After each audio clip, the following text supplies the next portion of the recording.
everyone, Sherry Lynn here. Welcome back to my channel. If you like White Castle hamburgers, then you're really going to enjoy this one. Today we're going to make sheet pan White Castle hamburgers. And then I'm also going to make a keto version of the Burger King signature sauce because I love that sauce. So I'm going to be putting that on top of my White Castle hamburgers. And what you'll need is a baking dish, and you'll want one that does have a rim on it. You're going to need 2 pounds of ground beef. I use an 80-20 blend. You know, fat is where the flavor is at, as they say. So that's what we're using for this. Then I have a teaspoon of salt, a tablespoon of pepper, a tablespoon of onion powder, and you'll need to have a 1/2 cup of dehydrated chopped onions. And then just a little bit of Worcestershire sauce, and that's all you need for this. So I'm going to jump right into it. First step is just to go ahead and take a 1/2 cup of your dehydrated chopped onions and put them right in the pan. Go ahead and give this a shake and try to spread them out. Go ahead and put your ground beef right on top of that. Sprinkle your seasonings. This is a tablespoon of onion powder, tablespoon of pepper, and a teaspoon of salt. Mix this up. You could do this in a separate bowl, but to me that's just another dirty dish, so I'm gonna just blend it right in here. As you're mixing in the seasonings, go ahead and push the ground beef towards the rim of the pan. And it's gonna be thin, which is what you want because these are sliders. And you just keep working with it and pushing it until it covers your baking dish. Then you'll just wanna give it a nice pat with your hand to kind of level it out. There you go. It should be looking like this. Okay, the next step is to go ahead and take your Worcestershire sauce, and I just drizzle a couple, I would say it's not more than a teaspoon on total. Spread that around. You want to take a pizza cutter and cut right down the middle, and you do want to go all the way through. It don't have to be exact. And then split that in half. I would say it's going to be about 3 inches, but they will shrink when they cook. So go ahead and cut the next section in half. And then you'll want to make 3 squares total, so we're going to come over from center.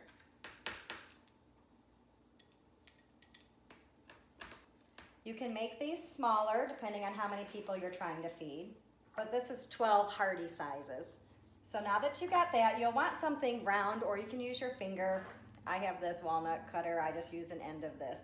But what you want to do is put a hole all the way through and make it kind of look like a dice. So there will be 5 holes in each one.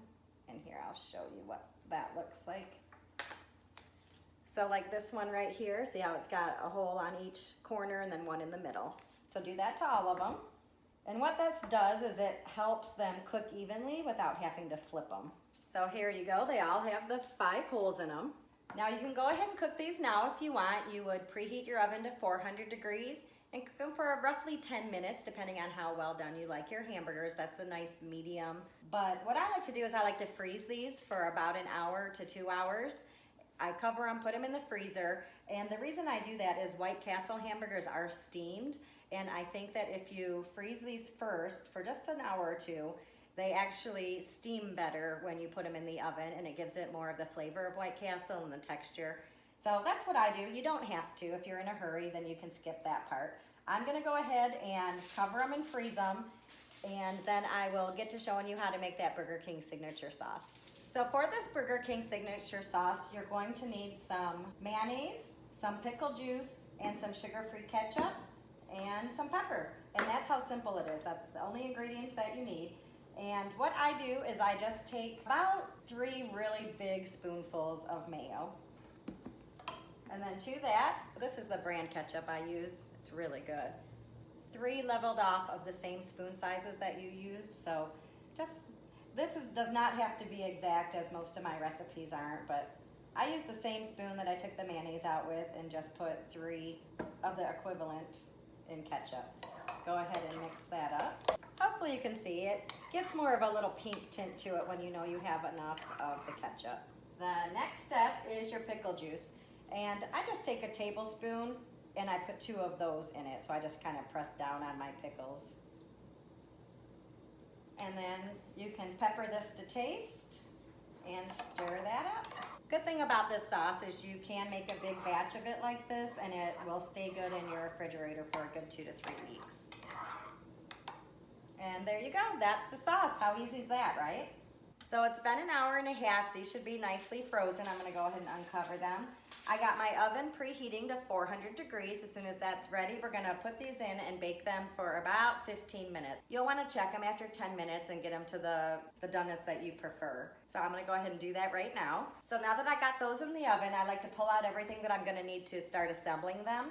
And what I like to do is eat mine on lettuce wraps. If you aren't doing keto or you have non-keto eating family members, buy those little Hawaiian square, the buns, that taste so good on there, you're not gonna believe it. Then you got your signature sauce that we made earlier.